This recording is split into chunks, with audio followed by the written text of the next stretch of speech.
Assalamualaikum warahmatullahi wabarakatuh. Innal hamdalillah nahmaduhu wa nasta'inuhu wa nastaghfiruh wa na'udzu billahi min shururi anfusina wa min sayyiati a'malina. May yahdihillahu fala mudilla lahu wa may yudlil fala hadiya lahu. Ashhadu an la ilaha illallah wahdahu la syarika lahu wa ashhadu anna Muhammadan abduhu wa rasuluh sallallahu alaihi wa ala alihi wa ashabihi wa man sara ala nahjihi wa tamassaka bi sunnatihi ila yaumiddin wa sallama tasliman katsira. Ya ayyuhalladzina amanu taqullaha haqqa tuqatih wa la tamutunna illa wa antum muslimun. Ya ayyuhan nasu taqu rabbakum alladzi khalaqakum min nafsin wahidah wa khalaqa minha zawjaha wa batha minhuma rijalan katsiran wa nisaa'a واتقوا الله الذي تساءلون به والأرحام إن الله كان عليكم رقيبا يا أيها الذين آمنوا اتقوا الله وقولوا قولا سديدا يصلح لكم أعمالكم ويغفر لكم ذنوبكم ومن يطع الله ورسوله فقد فاز فوزا عظيما أما بعد فإن أصدق الحديث كتاب الله وخير الهدي هدي محمد صلى الله عليه وسلم وشر الأمور محدثاتها وكل محدثة بدعة وكل بدعة ضلالة وكل ضلالة في النار. Alhamdulillah, malam hari ini kita kembali bertemu di rumah Allah yang mulia ini, di majelis yang semoga diberkahi oleh Allah Subhanahu wa taala. Majelis kita malam hari ini masih bersama hadis-hadis yang dibawakan oleh Imam Ibn Hajar di dalam Kitabul Jami', bagian dari kitab Bulughul Maram, bab At-Tarhib min Masawi'il Akhlaq. Masih tersisa 3 hadis lagi. Semoga malam hari ini kita selesaikan 3 hadis yang tersisa ini.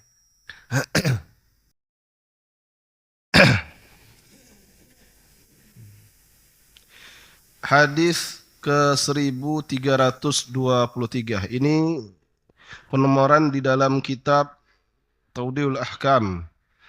Kemudian di dalam kitab yang lainnya disebutkan hadis 1517.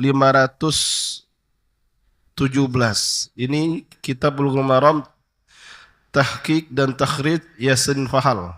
Jadi beda-beda, ada perbedaan penomoran dalam beberapa kitab. Baik, kita baca hadis ini.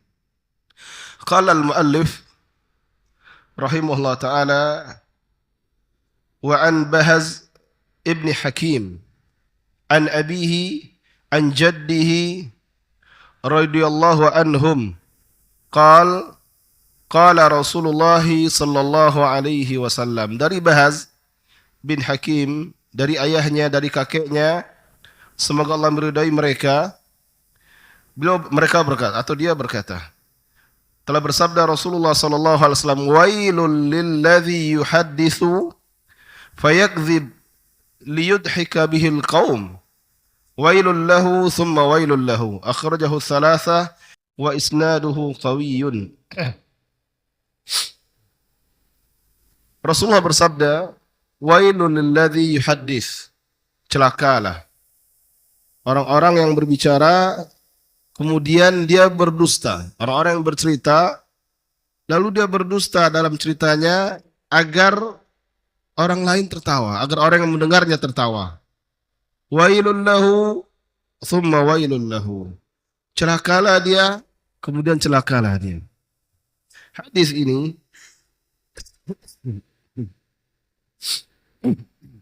disebutkan oleh Imam wa isnaduhu qawiyyun, sanadnya kuat. Riwayat Abu Dawud, Tirmizi, dan Nasa'i. Ada beberapa pelajaran yang bisa kita petik dari hadis ini. Yang pertama, dalam hadis ini terdapat ancaman dengan kebinasaan. Ancaman diancam dengan kebinasaan. Bagi siapa? Bagi orang-orang yang berbicara, kemudian dia berdusta dalam pembicaraannya, yang bercerita dan dia sengaja berdusta dalam ceritanya, tujuannya agar orang yang mendengarnya tertawa, terhibur dengan kedustaan-kedustaannya dan dengan perkataan-perkataan batilnya. Nah, kalau kita lihat sekarang ini lagi tren seperti ini. Stand up comedy misalnya. Ini termasuk hal-hal seperti ini, bercerita karena ceritanya dusta. Yang penting orang tertawa. Bagaimana orang yang semakin bisa membuat orang tertawa, semakin tinggi penilaiannya. Semakin bagus dia. Padahal Islam mengajarkan kepada kita, malah sebaliknya. Bahkan keras ancamannya, wailul lahu thumma wailul lahu, kata Rasulullah. Celakalah dia, kemudian celakalah dia. Jadi pelajaran pertama dari hadis ini, di dalam hadis ini orang-orang yang sengaja berdusta ketika berbicara walaupun tujuannya untuk menghibur orang. Walaupun tujuannya untuk menghibur. Maka ancamannya wail. Berarti dusta itu betul-betul suatu yang hina di dalam Islam. Apapun dia. Nanti akan kita temukan penjelasan ada dusta yang boleh. Tapi hukum asalnya dusta itu adalah suatu yang tercela di dalam Islam. Sehingga ketika dia digunakan walaupun hanya untuk menghibur orang lain, tetap diberikan ancaman wail. Pelajaran yang kedua, jaa tahrimul kadhibi fi nususin katsiratin minal kitab wa sunnah. Telah datang pengharaman dusta di dalam nas-nas yang banyak, nas syariat. Baik itu dari kitab maupun dari sunnah, dari Al-Quran maupun dari sunnah. Dalil dari Al-Quran yang menunjukkan haramnya dusta, Allah berfirman di dalam surah Al-Isra ayat 36. Wala taqfu ma laysa laka bihi ilm. Dan janganlah disebutkan di dalam kitab Tawdihul Ahkam bahwasanya telah datang nas yang banyak tentang pengharaman dusta. Baik itu di dalam Al-Quran maupun di dalam hadis-hadis Rasulullah SAW.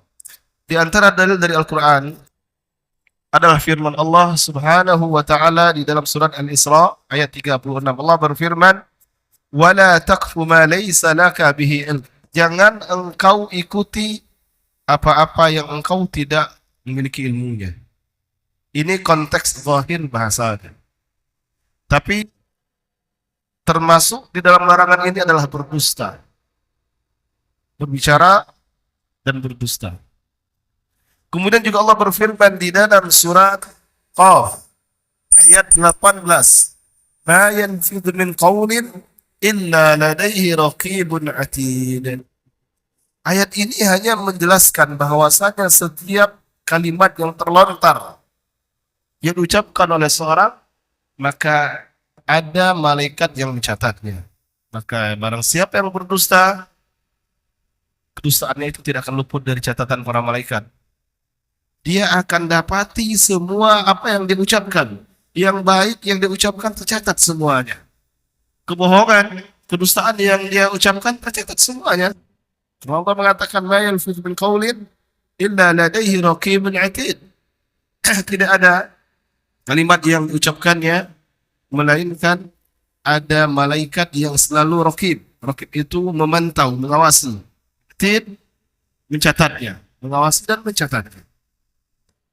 Ayat ini memang tidak menyebutkan dusta, tapi menyebutkan ancaman, mengandung ancaman bahwasanya kedustaan pasti dicatat. Kalau kebaikan dicatat, tidak masalah. Tapi ketika keburukan yang dicatat, ini menjadi masalah. Karena akan dipertanggungjawabkan kelak di hadapan Allah Subhanahu wa Ta'ala.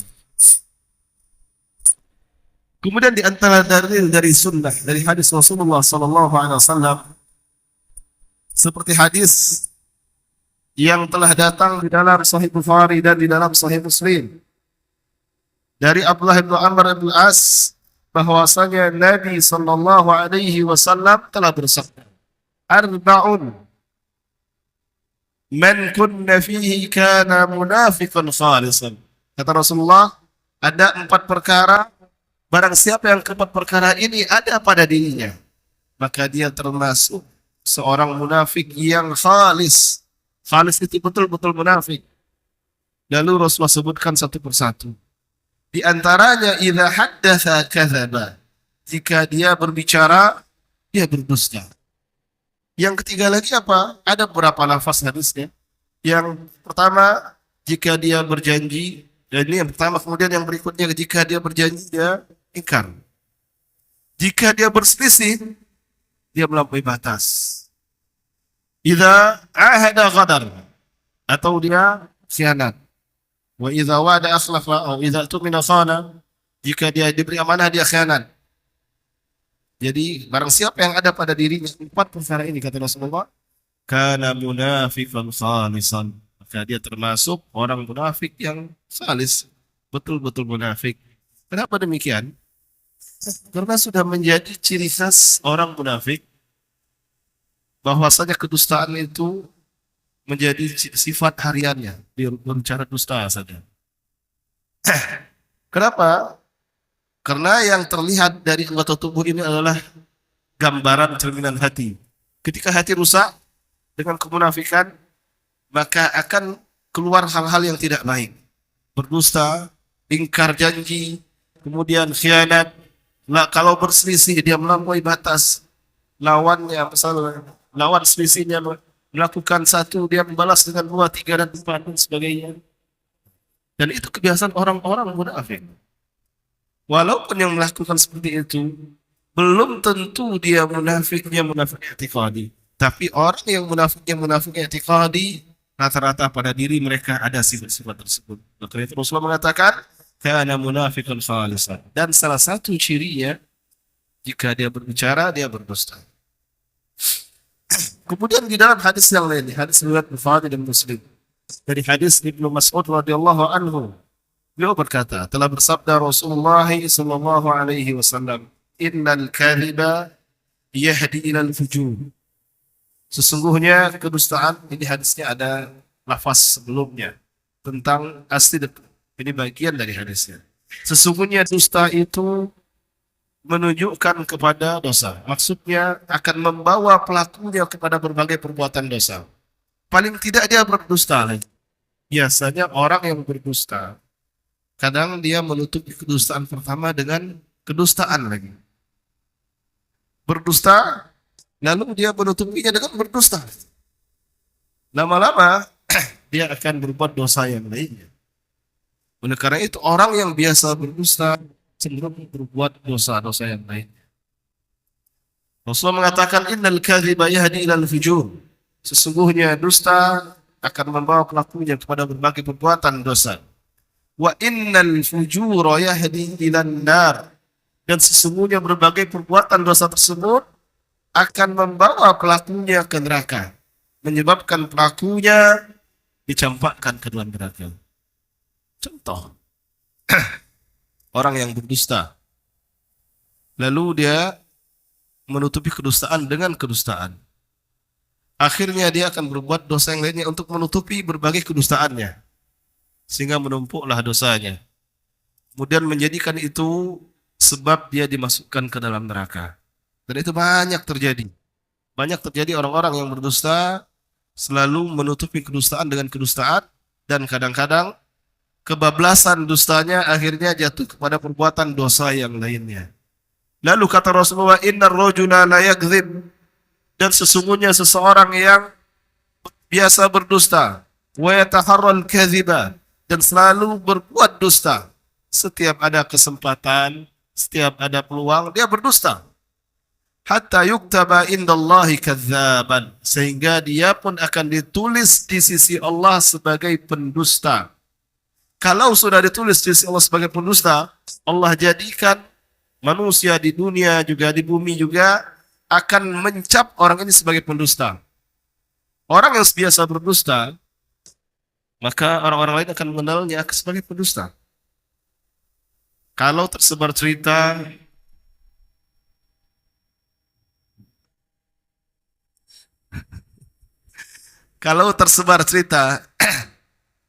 Sumbernya orang yang bisa berdusta ini. Biasanya masyarakat, alah jangan percaya lagi. Dia tuh biasa dusta, biasa bohong itu, jangan percaya lagi. Nah, kenapa demikian? Karena Allah telah tetapkan hati manusia untuk menilainya sebagai pendusta. Dia telah ditulis di sisi Allah si fulan pendusta. Si anu itu pendusta. Kemudian Allah jadikan orang-orang yang ada di bumi juga menilainya sebagai pendusta. Dia pendusta, jangan percaya. Jangan percaya kata-katanya. Jangan percaya ceritanya. Jangan percaya kesaksiannya, dia pendusta. Sampai manusia pun begitu. Bahkan ketika dia berkata jujur pun, orang tidak percaya. Lah, paling-paling dia dusta lagi. Nah, sampai seperti itu kata orang. Saking seringnya berdusta, akhirnya ketika dia berkata benar, nah paling-paling dusta lagi, ini bohong lagi. Itu dampak dari kebiasaan berdusta. Oleh karena itu, al-kadhib, dusta itu akhlak yang sangat dibenci di dalam Islam. Bahkan orang yang biasa berdusta, kesaksiannya tidak diterima di dalam Islam. Baik, pelajaran yang ketiga. Qala An-Nawawi rahimahullah ta'ala. Berkata Imam An-Nawawi rahimahullah ta'ala. I'lam anna al-kadhiba wa in kana asluhu muharraman. Ketahuilah, kata Imam Nawawi, bahwasanya dusta itu meskipun hukum asalnya haram. Jadi hukum asal dusta itu haram. Kata beliau, meskipun hukum asalnya haram, fayajuzu fi ba'dil ahwal. Tapi dia diperbolehkan pada kondisi dan keadaan tertentu. Ternyata ada dusta yang dibolehkan. Lalu beliau jelaskan, kullu maqsudin mahmudin yumkinu tahsiluhu bi ghairil kadhibi yahrumul kadhibu fih. Setiap tujuan yang terpuji, sesuatu yang terpuji yang ingin diperoleh, yang ingin diraih, yang ingin dilakukan, jika itu mungkin didapatkan tanpa berdusta, maka ketika itu haram berdusta. Sesuatu yang dipuji, yang baik, jika mampu didapatkan tanpa berdusta, haram berdusta untuk mendapatkannya. Wa in lam yumkin tahsiluhu illa bil kadhib jazal kadhib. Dan jika tidak mungkin mendapatkannya melainkan dengan berdusta, terpaksa berdusta, maka ketika itu boleh berdusta. Ini perkataan Imam Nawawi. Saya ulangi. Sesuatu yang terpuji yang ingin diraih, didapatkan, jika mungkin mendapatkannya tanpa berdusta, maka tidak boleh berdusta, haram berdusta, karena bisa didapatkan tanpa berdusta. Dan jika tidak mungkin didapatkan kecuali terpaksa harus berdusta, maka ketika itu hukumnya boleh berdusta. Lalu beliau melanjutkan penjelasannya. Tsumma in kana tahsinu dzalikal maqsud mubahan. Kemudian jika mendapatkan apa yang ingin diperoleh tersebut hukumnya mubah, sesuatu yang mubah. Kanal kadhibu mubahan. Dia sesuatu yang mubah, tapi tidak mungkin didapatkan kecuali dengan dusta. Maka dusta hukumnya mubah ketika itu. Wa in kana wajiban. Jika yang ingin didapatkan itu sesuatu yang wajib dan tidak mungkin mendapatkannya kecuali terpaksa harus berdusta, kanal kadhibu wajiban. Maka ketika itu hukum berdusta menjadi wajib. Apa contohnya? Disebutkan di sini beberapa contohnya. Fa idza ikhtafa muslimun min zalimin yuridu qatlahu aw akhdha malih. Jika seorang muslim bersembunyi dari seorang yang zalim yang ingin membunuhnya atau merampas hartanya, menyelamatkan jiwa itu hukumnya wajib atau tidak? Wajib. Menyelamatkan harta dari orang yang zalim wajib. Dan jika tidak mungkin dilakukan kecuali dengan kedustaan, maka dusta ketika itu menjadi wajib. Contohnya, seseorang yang bersembunyi dari orang zalim, begal atau rampok yang mengejarnya, dia bersembunyi di belakang rumah tetangganya. Ini bukan debt collector ya. Kalau debt collector kan lain lagi. Ini memang murni orang yang dizalimi. Sembunyi di belakang rumah tetangga. Wasuila insanun anhu. Lalu tetangga ini atau orang yang ada di situ ditanya oleh orang yang mengejar mencarinya. Apakah melihat si fulan ini atau tidak? Wajib al-kadhibu bi ikhfa'ihi. Maka ketika itu wajib berdusta untuk merahasiakan atau menyembunyikannya. Wajib berdusta. Kalau memang betul tahu orang ini orang yang mau dizalimi. Tapi kalau yang datang itu orang yang menagih hutang, jangan ikut-ikutan menyembunyikannya. Orang yang menagih haknya misalnya, yang sudah lama disia-siakan, datang ke rumahnya. Nah, lalu ya tetangga pesan, nanti kalau si Anu datang bilang saya tidak ada ya. Nggak boleh ikut-ikutan seperti itu. Tapi kalau memang yang datang ini orang yang zalim, orang yang ingin membunuhnya, atau orang yang ingin merampas hartanya, maka yang ditanya wajib untuk menyembunyikannya walaupun terpaksa harus berdusta. Ini contoh kedustaan itu wajib. Dan contoh lainnya adalah al-wadi'ah al-mukhfah an zalimin. Titipan yang disembunyikan dari orang yang zalim. Titipan yang disembunyikan dari orang yang zalim. Yang nitip sesuatu ke tetangga, dititipkan apa misalnya. Dan ini juga boleh tauriah. Tauriah itu ada istilah tauriah. Tauriah mengucapkan sesuatu tapi yang dimaksudkan sesuatu yang lain. Contoh seperti tadi orang yang dikejar oleh orang jahat. Lari, kita tahu dia lari di depan kita, lari ke belakang. Lalu kita bergeser ke depan. Orang jahat itu nanya, tadi di sini lihat nggak ada laki-laki pakai baju biru lari ke belakang? Oh, selama saya berdiri di sini saya tidak lihat. Dia sepertinya dia berdusta, tapi dia tidak berdusta karena dia sudah berpindah berdirinya. Kalau dia posisi awal dia melihatnya, tapi ketika dia berpindah dia mengatakan selama saya berdiri di sini saya tidak pernah melihatnya. Nah, itu tauriah seperti itu. Itu namanya tauriah, itu boleh. Ketika lewat, saya duduk di sini. Ketika ada seorang yang lari lewat, saya lihat dia, tahu persis orangnya. Lalu saya berpindah posisi. Ditanya oleh orang yang mencarinya. Tadi ada lihat orang lari ke sini. Lalu saya jawab dengan jawaban, selama saya berdiri di sini, maksudnya tempat yang baru itu, saya tidak melihat ada orang lari. Nah, ini yang namanya tauriah, itu boleh seperti itu. Dan ini sepertinya kadangnya seperti zahirnya dusta tapi dia tidak dusta. Dan ini diperbolehkan yang seperti ini. Wa dalilu ala dzalika, dalilnya adalah hadis riwayat Bukhari dan Muslim dari Kalthum. Annaha sami'at Rasulullah sallallahu alaihi wasallam yaqul, "Laisal kadzdzabu alladzi yuslihu bainan nas." Ini contoh dalil bolehnya berdusta untuk suatu yang baik. Rasulullah bersabda, bukan orang yang berdusta itu, bukan orang yang mendamaikan di antara dua orang. Fa yunammi khairan. Lalu dia melakukan namimah khairan. Namimah yang baik.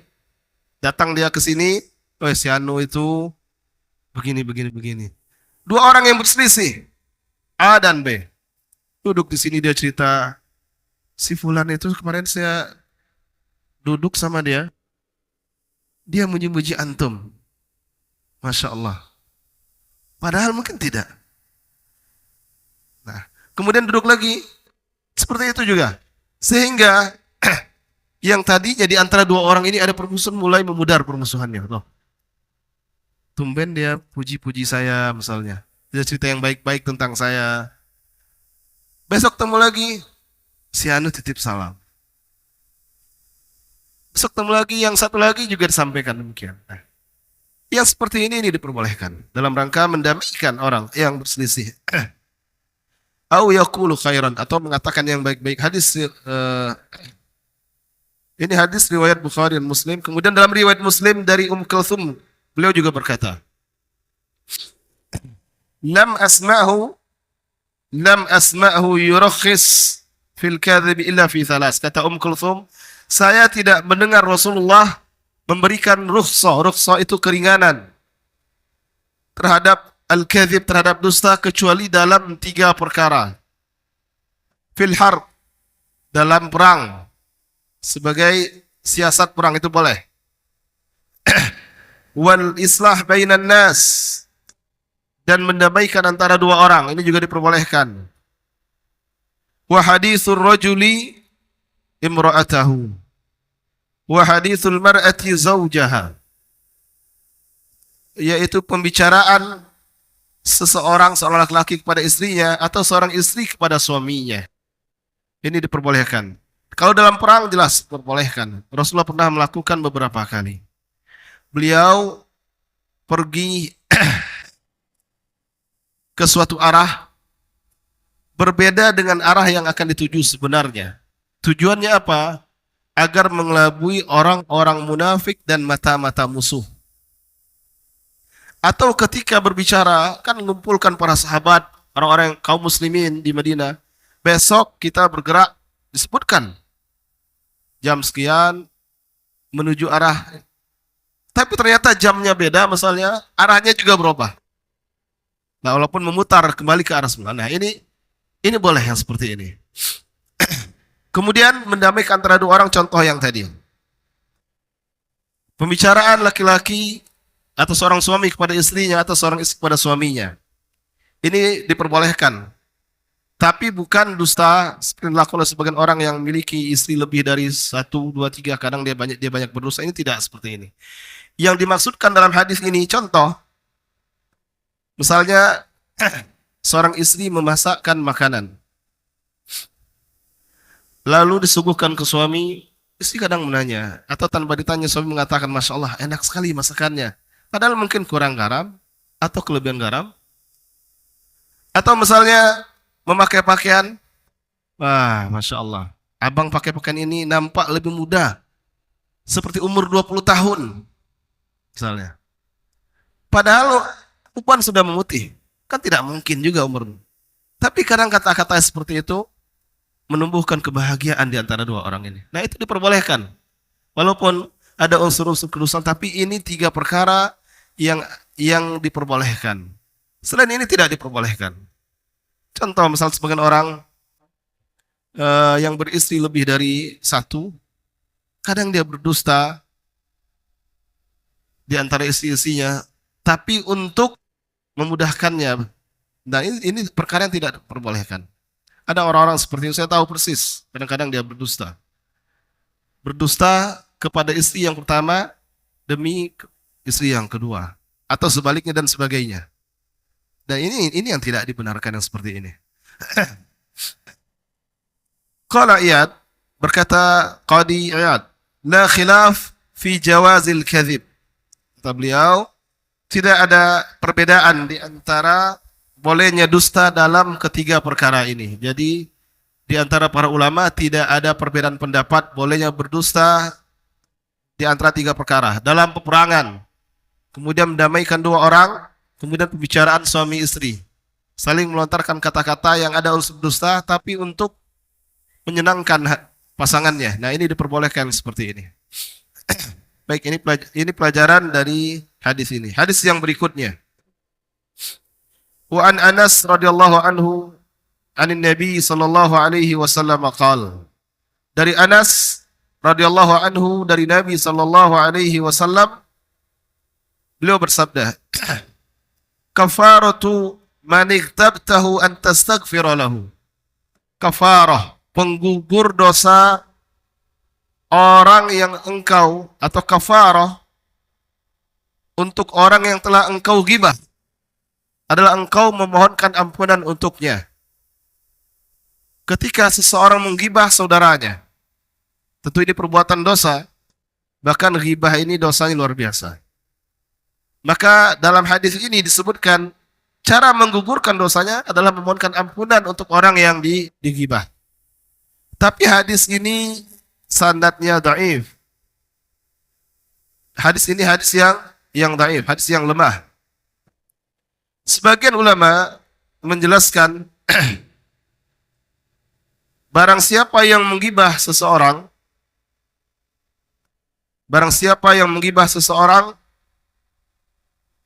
maka bagaimana cara dia menggugurkan dosanya? Kalau bisa meminta keridoannya.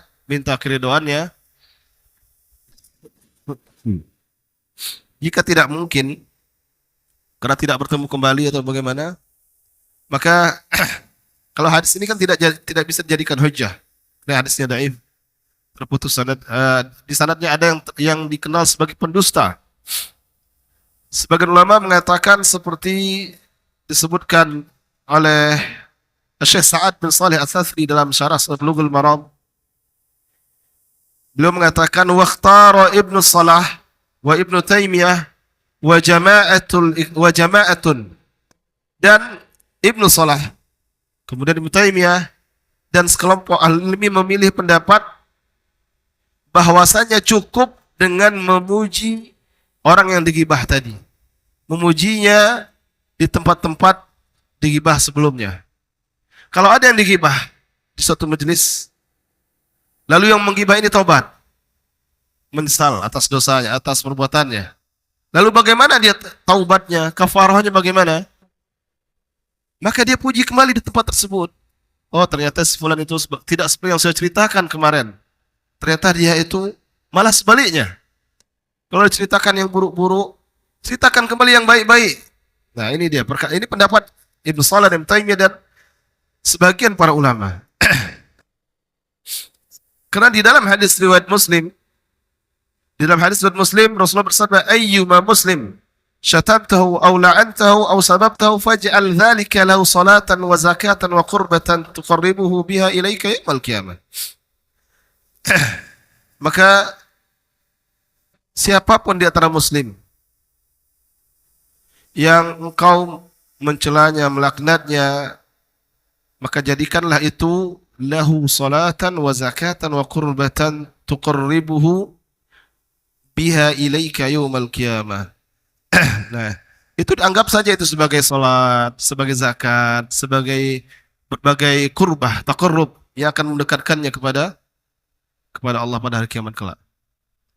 Jadi di sini apa maksud? Jangan diambil pusing lah. Kalau orang menggibah, sudah jangan diambil pusing.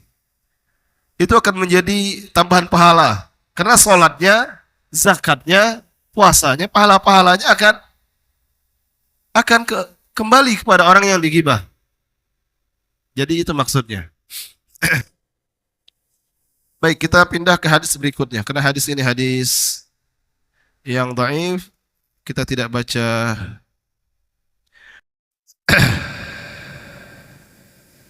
Hadis berikutnya an Aisyah radhiyallahu anha qalat. Dari Aisyah radhiyallahu anha beliau berkata, qala Rasulullah sallallahu alaihi wasallam, telah bersabda Rasulullah sallallahu alaihi wasallam, abghadur rijali ila Allah al-aladul khasib, akhrajahu Muslim. Kata Rasulullah, orang yang paling Allah benci al-alad, orang yang paling suka berdebat dan paling suka berselisih, suka berjidal dan suka berselisih. Hadis riwayat Muslim. Hadis sahih riwayat Muslim. Ada beberapa pelajaran dari hadis ini. Pelajaran yang pertama, Rasulullah mengatakan abghadur rijali ilallahi alad. Orang yang paling Allah benci adalah al-alad. Al-alad huwal khasimus syadidul khusumah. Orang yang ketika berselisih, keras perselisihannya, sangat keras sekali, susah untuk bisa berdamai. Sebagian penjelasan al-alad itu orang yang berjedal berdebat, tapi bukan untuk yang hak, bukan untuk kebenaran. Maka orang yang seperti ini, yang keras kalau berselisih, Allah membencinya. Karena yang seperti ini tidak menginginkan dengan perselisihan perdebatannya kebaikan. Bukan kebaikan yang dia inginkan. Orang yang seperti ini, dia tidak menginginkan kebaikan. Dan bukan ingin mendapatkan kebenaran, bukan sampai kepada kebenaran. Sesungguhnya orang-orang seperti ini ingin memperlihatkan dengan debatnya, dengan jidalnya, ingin menampakkan dia itu hebat, walaupun dia batil. Ini yang biasanya yang terjadi. Nah, orang seperti ini disebut al-anad, dan Allah sangat membencinya. Wa qad akhraj at-Tirmidzi min hadits Ibnu Abbas. Imam Tirmidzi mengeluarkan hadis dari Ibnu Abbas bahwasanya Nabi sallallahu alaihi wasallam bersabda, "Kafa bika ithman alla tazala mukhasiman." Cukuplah sebagai dosa bagimu engkau selalu berdebat, berselisih. Nah, jadi kalau orang yang suka berselisih, berdebat, maka itu sudah dianggap sebagai suatu dosa.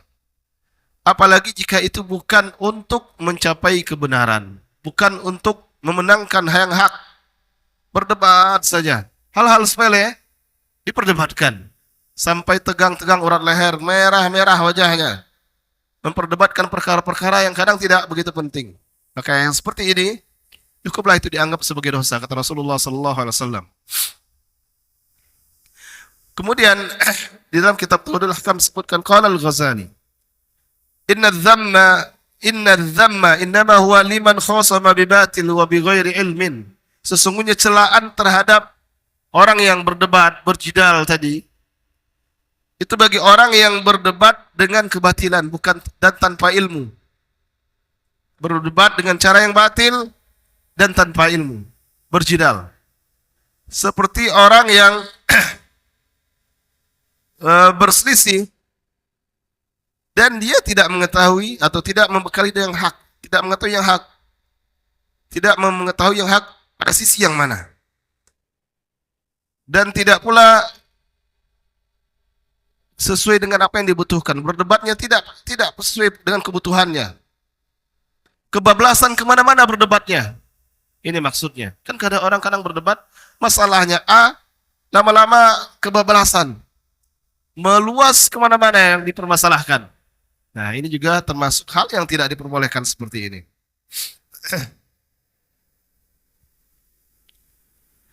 Kemudian pelajaran yang ketiga, amma alladhi yahajju an haqqin lahu huwa mazlumun fi biturukil hijaj syar'i. Adapun orang yang berhujjah tentang hak yang dimiliki, berhujjah terhadap hak yang dimilikinya, dan dia dizalimi dalam hal itu. Orang yang berdebat mengeluarkan alasan-alasannya, hujjah-hujjahnya berkaitan dengan hak yang dimilikinya, tapi dia dizalimi dalam masalah itu, dan dia berdebatnya dengan cara-cara atau perdebatan yang sesuai dengan syar'i. Kemudian juga yang seperti fala ba'sa biha, maka ini tidak apa-apa. Seseorang yang terpaksa berdebat karena haknya, lalu dia berdebat sesuai dengan batasan-batasan syariat, misalnya mengeluarkan hujjah-hujjah, dalil-dalil, saksi-saksi, bukti-bukti, tidak melontarkan kata-kata yang kasar, kata-kata yang kotor, masih dalam batasan-batasan syariat, maka yang seperti ini fala ba'sa biha, maka tidak apa-apa. Wala tadkhulu fi babil khusumah al-madhmumah, yang seperti ini tidak masuk ke dalam bagian perselisihan yang tercela. Tidak termasuk ke dalam bentuk perselisihan yang tercela. Dua orang yang berdebat, dalam yang satu membuktikan haknya. Contoh, batas tanah. Mungkin dalam kehidupan sehari-hari, yang punya tanah luas jarang dikunjungi, batas tanahnya diserobot oleh tanah sebelah, pemilik tanah sebelah. Dia harus berdebat. Kadang terpaksa harus dengan suara-suara keras. Dia harus buktikan. Dia datangkan bukti-bukti. Kalau dia punya sertifikatnya, kemudian bukti-bukti yang lainnya, saksi-saksi, untuk mendapatkan haknya. Maka ini dalam urusan dunia diperbolehkan yang seperti ini. Walaupun harus keras dan sebagainya. Tentu ada batasan-batasan syariatnya. Jangan sampai misalnya goloknya main dan sebagainya. Ancaman-ancaman misalnya, bawa preman dan sebagainya. Ini tidak dibenarkan. Kemudian yang keempat, pelajaran yang keempat, wa mithlu dzalika, kemudian contoh itu juga, contoh berselisih atau berdebat yang diperbolehkan, alladzi yujadilu li idhari dinillahi ta'ala, orang yang berdebat untuk memenangkan, untuk memperlihatkan, menampakkan agama Allah Ta'ala, wa i'la'i kalimatihi, dan untuk meninggikan kalimat Allah, kalimat tauhid, wa dhuhuri ala a'da'il Islam, dan untuk memenangkan atas musuh-musuh Islam, bidahdi hujajin, dengan membantah hujah-hujah mereka. Nah, ini boleh. Tapi memang harus orang yang betul-betul menguasainya. Bukan sembarang orang. Kalau yang tidak paham, karena memang hobi berdebat, harus semangat membela Islam, berdebat akhirnya malah kebenaran yang ingin diperjuangkan terlihat seperti kebatilan. Nah, ini keliru yang seperti ini. Oleh karena itu dahulu, para ulama itu sangat menghindari debat. Mereka tidak mau. Kenapa demikian? Apalagi debat terbuka. Mudaratnya jauh lebih besar. Mungkin yang alim ini masih bisa menfilter dirinya. Tapi orang-orang awam yang melihat, menonton perdebatan, mereka menilai tidak dengan kacamata ilmu. Wah, kayaknya ini yang hebat nih berdebat. Ini yang menang. Padahal salah, batil. Apalagi kalau lawan debat pandai menghiasi kata-katanya. Sehingga kebatilan seolah-olah kebenaran. Dan bisa merendahkan kebenaran seolah-olah itu menjadi suatu kebatilan. Nah, ini berbahaya. Oleh karena itu dahulu para ulama sangat menghindari debat, apalagi debat terbuka yang disaksikan oleh orang banyak. Mereka hindari. Bukan khawatir diri mereka saja, khawatir orang-orang awam. Ini yang mereka hindari. Akan tapi hukum asalnya boleh. Berdebat untuk membantah hujah-hujah musuh Islam. Boleh. Jika itu dilakukan oleh orang yang memang ahli dan punya kapasitas untuk hal tersebut. Membantah mereka, membantah syubhat-syubhat mereka, membantah kesesatan-kesesatan mereka, fahadha mahmudun muthabun sahibuhu. Maka ini terpuji dan orang melakukannya mendapatkan ganjaran. Karena orang-orang seperti ini akan memperlihatkan kebenaran. Jam berapa masuk Isya? 5 menit. Wa huwa mimman jahada bilisanih. Dan orang seperti ini, kata penulis, termasuk orang yang berjihad dengan lisannya. Wa dafa'a bi bayani, dan yang membela, termasuk orang yang membela agama Allah dengan penjelasan-penjelasannya. Wa qad qala ta'ala, Allah Ta'ala berfirman di dalam surah Al-Furqan ayat 33. Allah berfirman, wala ya'tunaka bimathalin illa ji'naka bil haqqi wa ahsan tafsira. Tidaklah mereka datang kepadamu dengan mathal. Di sebagian syarat dengan kedustaan. Illa ji'naka, melainkan kami akan datangkan kepadamu kebenaran dan penjelasan yang nyata, yang baik. Maka ini dalil bahwasanya boleh membantah kesesatan orang lain, tapi dengan catatan memiliki kemampuan dan kapabilitas. Rasulullah ketika dihadapkan kepada kedustaan-kedustaan, penyimpangan-penyimpangan musuhnya, Allah bekali Rasulullah dengan kebenaran. Allah berikan kepadanya kebenaran dan Allah berikan kepada penjelasan yang paling baik. Sehingga Rasulullah bisa membantahnya. Dan ini dilakukan oleh Rasulullah SAW. Allah Ta'ala juga berfirman di dalam surah An-Nahl ayat 125. Wajadilhum billati hiya ahsan. Dan debatlah mereka. Musuh-musuh Islam, debatlah mereka billati hiya ahsan, dengan yang lebih baik.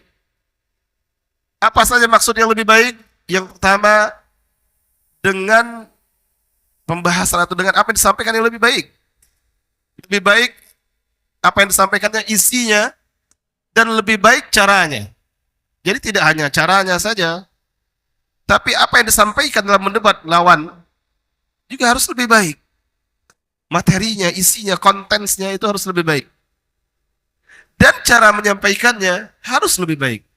Billati hiya ahsan. Misalnya dengan cara yang santun, bijak, orang akan menilai. Orang akan menilai, sopan sekali, Masya Allah. Syekh ini, Ustadz ini sopan menjawab setiap bantahan dengan detail, dengan kata-kata yang sopan. Itu luar biasa. Akan menjadi penarik hati orang-orang yang menontonnya. Tapi yang mengeluarkan kata-kata kotor, tunjuk-tunjuk, caci maki, caranya saja sudah tidak enak, orang pun tidak enak menilainya. Nah, rata-rata orang yang biasa berdebat kadang-kadang dibekali dengan cara-cara debat seperti itu. Santai, tenang, dipojokkan pun santai saja. Itu makin membuat lawan debat semakin terpancing untuk bersikap keras dan emosi. Lalu kata penulis menutup pembahasan ini, wal ayat wal ahaditsu fil babi katsiratun wallahul muwaffaq. Nah, sampai di sini ini pembahasan terakhir bab at-tarhib an masawil akhlaq.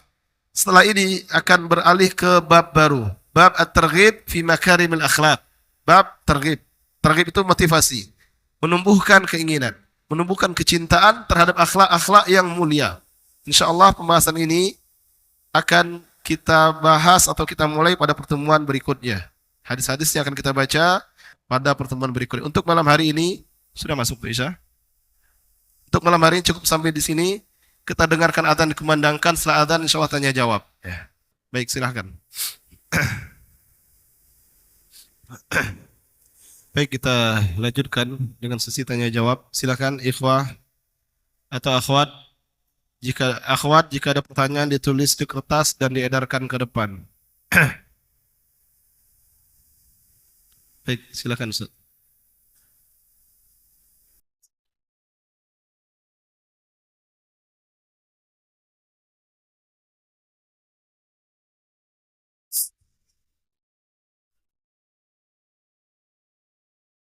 Baik. Pertanyaan dari Ustadz kita. Bagaimana sebenarnya sikap? Tentu ini maksud sikap yang terbaik. Kalau berselisih dengan temannya, saudaranya, sikap yang terbaik dalam Islam tentu memaafkannya, berlapang dada. Itu sikap yang terbaik. Apalagi jika dia adalah dalam posisi korban. Lalu, karena dia mempertahankan haknya, dia harus terpaksa berselisih.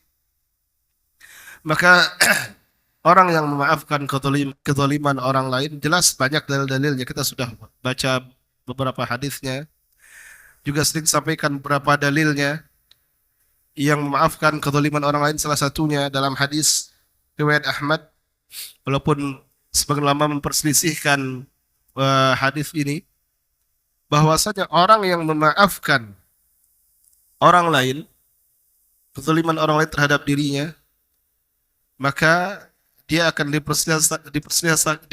dipersilahkan masuk ke pintu yang dikhususkan bagi orang-orang yang memaafkan kezaliman. Jadi ada pintu surga itu bab atau pintu untuk orang-orang yang memaafkan kezaliman orang lain. Man afa an mazlamatin. Babu man afa an mazlamatin. Ada ditulis para ulama dalam kitab tentang bab surga, pintu surga. Salah satunya orang yang ketika dia berselisih, lalu dia berlapang dada. Dia tidak terlalu ngotot dengan perselisihannya, dengan permasalahannya. Dia maafkan saudara, biarlah. Nah, itu keutamaan yang luar biasa. Maka yang seperti ini, jika memang perkara-perkara yang memang jika dimaafkan, dianggap, ya itu hal yang biasa, maka hal yang tidak akan merusak dunia dan akhirat kita, maka lebih utama dimaafkan. Tidak dilanjutkan. Dan banyak contoh dari para salafus saleh dalam hal-hal yang seperti ini. Dan yang terbaik ya seperti itu, memaafkannya atau tidak memperbesar masalahnya. Dan yang bersikap seperti dia yang mendapatkan yang terbaik. Contoh lain juga sebagai dalilnya, tidak halal bagi seorang muslim untuk tidak bertegur sapa lebih dari 3 hari. Yang terbaik adalah yang memulai untuk mengucapkan salam dan menyapanya. Ini menunjukkan ketika terjadi perselisihan, maka yang terbaik adalah orang yang terlebih dahulu memaafkan. Orang yang memang tidak mau melanjutkan perselisihannya. Kalaupun diperbolehkan tidak bertegur sapa, ya 3 hari. Lebih dari 3 hari, maka ini perbuatan dosa. Dalam 3 hari tersebut, ini waktu seorang bisa berpikir, oh, sudahlah, jangan sampai ukhuwah rusak hanya karena ini. Nah, dan yang terbaik yang terlebih dahulu memulai untuk memperbaiki keadaannya. Wallahu alam bisawab. Baik, silakan pertanyaan yang lain.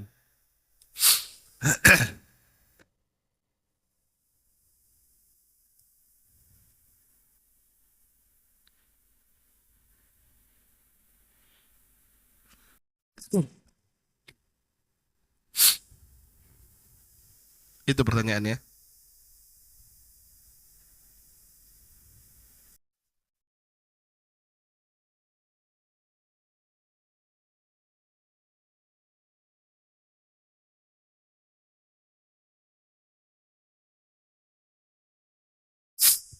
Ya.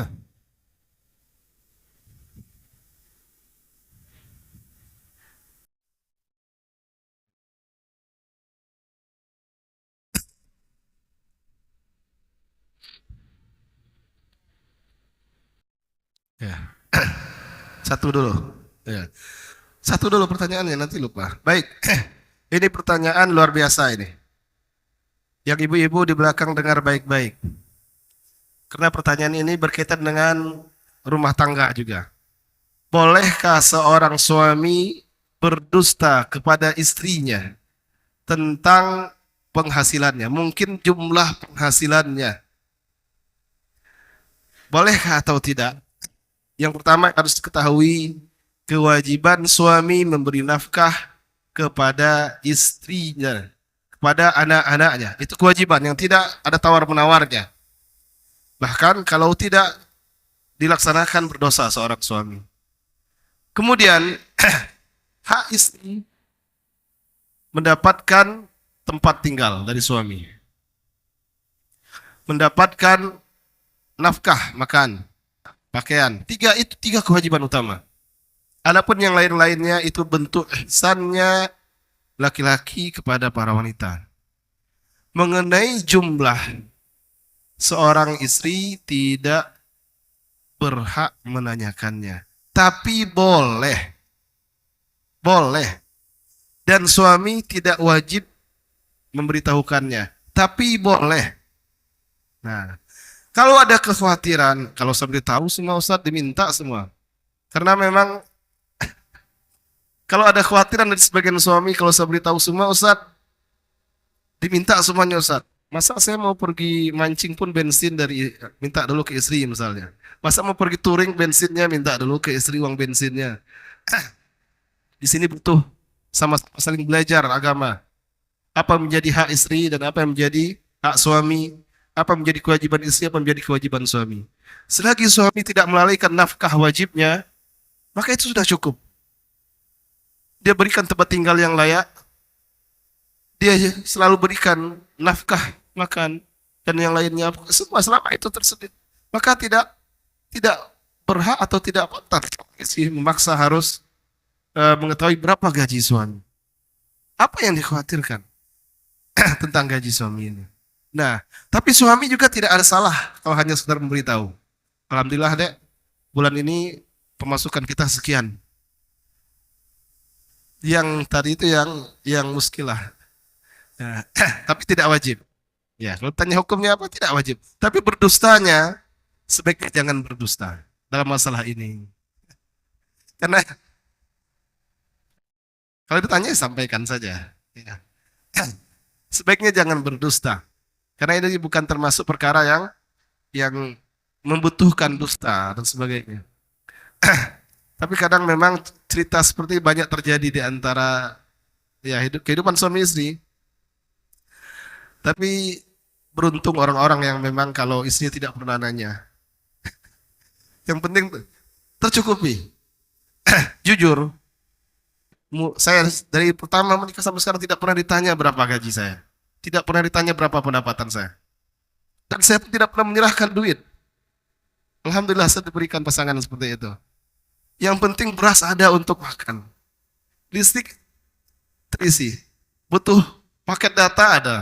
Mau kemana pergi aja, berobat aja. Dan tidak pernah ditanyakan. Berapa enggak pernah sekali. Nah, Kalau seperti itu kan alhamdulillah. Tapi tidak semuanya seperti itu. Sampai hari ini tidak pernah saya tanya berapa gaji sebenarnya dan sebagainya pernah ditanya atau berapa. Kalau dihitung-hitung pendapatan banyak juga. Malah mungkin insentif dari kajian lebih besar daripada gaji saya. Cuma ya tidak terasa tentunya. Tapi memang itu salah satu nikmat punya pasangan yang tidak terlalu mempermasalahkan. Ya. Tapi kalau mau dikasih tahu ya tidak apa-apa. Itu bentuk mungkin ingin menyenangkan pasangan. Deh, alhamdulillah eh, bulan ini hasil jual beli kita meningkat. Nah, dikasih tahu. Dan sebagai ini aja kita shopping misalnya. Nah, mantap seperti itu. Diajak belanja. Ya. Mungkin ada yang dikhawatirkan. Mungkin ada yang dikhawatirkan dirahasiakan ini kenapa? Nah, ya. Wallahu alam bisawab. Tapi kalau memang tidak tidak perlu dirahasiakan, jangan dirahasiakan. Kalau ditanya misalnya, jangan berdusta. Ya. Kalau ditanya. Tapi kalau tidak ditanya ya, kan enggak repot. Sering ditanya. Oh, baca pertanyaan orang lain. Silakan pertanyaan kedua.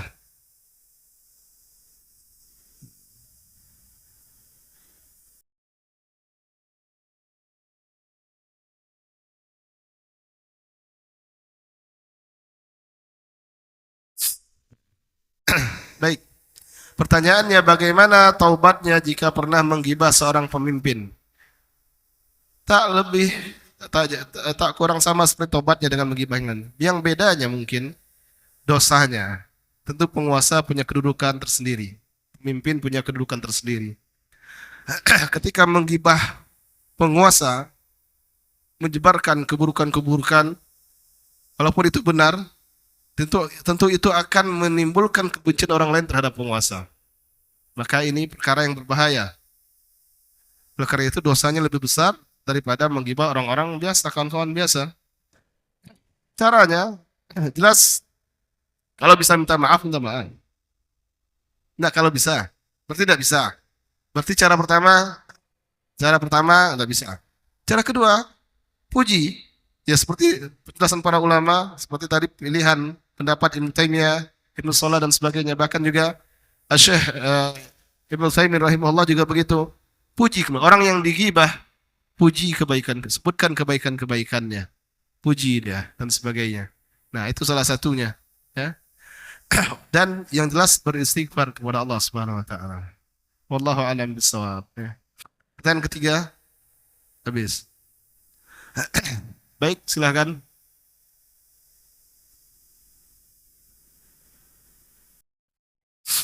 Jika ada pertanyaan yang lain,